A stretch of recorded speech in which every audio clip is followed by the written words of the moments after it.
69% of children get bullied, and those are only the reported numbers. One of the solutions that schools do is anti-bullying week. Is that the 1 week where the bully gets a break from bullying? Or is it when the teachers pay a bit more attention and are a tiny bit more strict? Or my favourite, is it when the bully learns the art of compassion and stops bullying altogether? Of course not. Schools can only deal with bullying after it's already happened. And for the bully, the worst that can happen is they'll be temporarily punished. But for the victim, the effects can last forever. Bullying is never going to go away. It was here yesterday, it's here today, and it's going to be here tomorrow. And anti-bullying campaigns just don't work. 4 years in primary school, I was bullied. Actually, let me rephrase that. I allowed myself to be bullied. I was alone, I was vulnerable, and I didn't know what to do. Because my dad would say, I've got to fight back. And my teachers would say, I can't fight back. And my mum, who was also a school governor, was caught in the middle. But who was right? My teachers, my mum, my dad? Actually, I think my dad always thinks he's right. But that's not the point. So it would be fair to say, by the time I left school, I had a few self-worth issues. However, I was lucky as I loved being on stage. I can't sing, but I can never stop talking. So it wasn't until I was 9 when I was asked to speak about my experiences that everything changed. I had a blog which attracted lots of viewers, and I got to speak regularly from stage. This is when I actually realised my inner strength. The bullying didn't stop, however, the way I dealt with it changed. The real test came when one of the newest forms of bullying at the moment, which is cyberbullying, was attempted for me on my website. I got some horrible comments online, but instead of getting upset about it, I wrote a blog about cyberbullying and exposed the bully. Actually, he exposed himself. The effect had a lasting effect, as I never heard from him again, but the bullying of me also stopped, so that all turned out great. I was lucky. Actually, I am lucky. I have really good parents, well, sometimes, and a wide support network of family, friends, and mentors. The school I am now is great because they teach you how to be independent, confident, and push you to achieve more. Now, there were 3 things that got me over inner strength, because bullying is never going to go away. It's fact of life, and anti-bullying campaigns just don't work.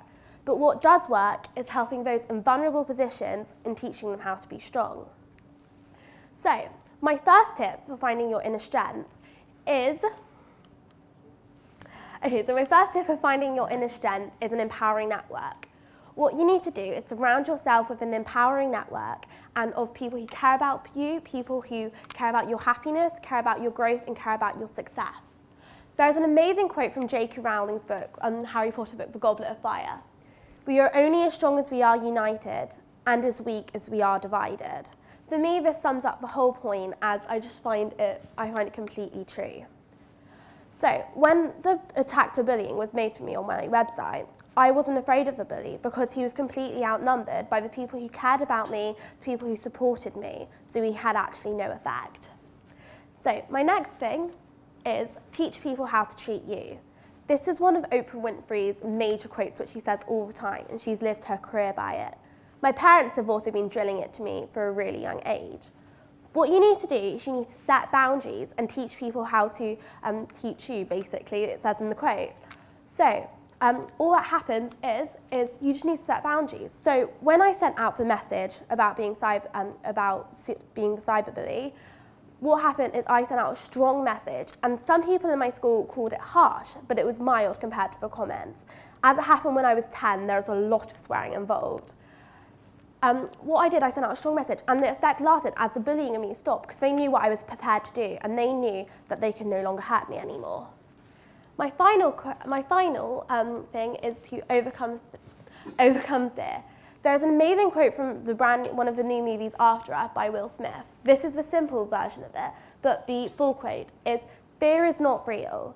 The only place that fear can exist is in our thoughts of the future. It is a fault of our imagination. It can lead us to believe and fear things that are not real, will never be real, and aren't real today. Do not misunderstand me. Danger is very real, but fear is a choice. I had nothing to fear when I was in school. The bullies couldn't hurt me. The only way they could hurt me was through their words. If I chose not to go to school the next day, if I chose not to be happy, that was my choice, not the bullies, because they couldn't affect me, because they couldn't physically hurt me. My lessons was that I don't need to fear them. They can't actually hurt me. They can't kill me. They can't do anything like that to me. But what they can do is just say some words, which I can choose to affect me, or I can choose to just let me go on. So, to conclude, to all the women out there, you don't need to be bullied. It's not a choice of what the bully is. You just need to really stand up for yourself and stand in your strength. If you do something different, which some people don't understand, which is one of the causes of bullying, which if the bully doesn't understand what you're doing, just go with it. If you're meant to be doing it, if you are doing it, you're meant to follow your passion. So, to conclude, teach people how to treat you. Be strong. Be yourself. Have fun. And you only live once. I know it's cheesy, but everyone says it at the moment, so YOLO. You only live once, and just have fun with what you're doing, because you can't let people hold you back. Because when you're out there in life, when those people say on your deathbed, what is the one thing you'll regret doing? That's what you need to take into account. And when you're on your deathbed, will you worry about the people who bullied you? Will you remember those people who did all that stuff to you? No. You'll remember about the stuff you didn't do, but the stuff you wanted to do but never had the chance. Thank you.